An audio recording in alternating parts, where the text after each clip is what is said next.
দেখো আমরা কুচবিহারে গেলাম, গিয়ে ওখানে গাড়িটা রেখে দিচ্ছি মানে এই পার্কে। আর গাড়ি রাখতে গিয়ে দেখি এত বাইক আর এত গাড়ি তো কম, বাইকে বেশি। তো আমরা রেখে দিলাম, এত লোক হয়েছে, প্রচুর লোক আর লম্বা লাইন লেগে আছে।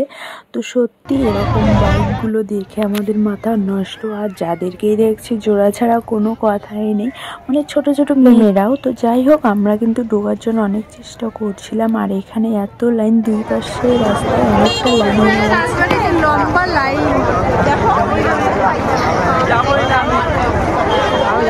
দেখো এই দিকের গেটটা দিয়ে কিন্তু বাইর হচ্ছে, এখানে একদম প্রচুর লোক জমা হয়েছে আর দুপাশে কিন্তু লম্বা লাইন আছে। তো আমরা ঢোকার চেষ্টা করছি, যেহেতু অনেক দূর থেকে এসেছি, না ঢুকলে ভালো লাগবে না, তাই একটু ঢোকার চেষ্টা করছি। তারপরে তোমাদের দাদাভাইরা গিয়েছে টিকিট কাটতে, মানে তারপরে আমাদের টিকিট এনে দিল, আমরা আগেই ঢুকে। দেখো আমরা ঢুকে দেখছি এই লম্বা লাইন ভিতর অব্দি বাইরে। তো জানো এখন বাজে 4টা, আর এরা কখন ঢুকবে কখন ঘুরবে। এক হচ্ছে অনলাইনে টিকিটটা আগে হয়,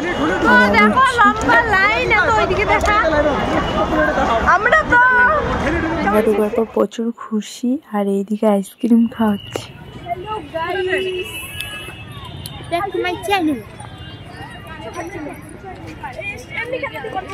দেখো আমরা কিন্তু ঢুকে মাঠে একটু বসেছিলাম, তারপরে রাজবাড়ির দিকে যাচ্ছি, এখন ভিতরে ঢুকবো। আর খুব ভালো লাগছে জানো তো, এই রাজবাড়ি আমাদের গর্ব। কুচবিহারের মধ্যে এই রাজবাড়িটাই হচ্ছে দেখার মতো জিনিস। আর দূর দূর থেকে লোকজন আসে বাইরে থেকে, খুব ভালো লাগে যে আমাদের ডিস্ট্রিক্টে এটা হচ্ছে আমার বাপের বাড়ির ডিস্ট্রিক্টে কুচবিহারে। তো যাই হোক, আমরা কিন্তু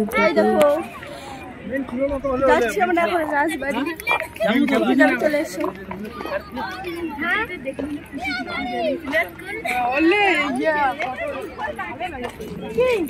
দেখো সব পেরিয়ে ঘুরে ঘুরে এখন বাজে 5:30-5টার মতো। আমরা খেতে এসেছি, আর এখানে খেয়ে দিয়ে বেরোবো। জার্নি করতে হবে আমাদের 1.5 থেকে 2 ঘন্টার মতো, তারপরে আমরা বাড়ি যেতে পারবো।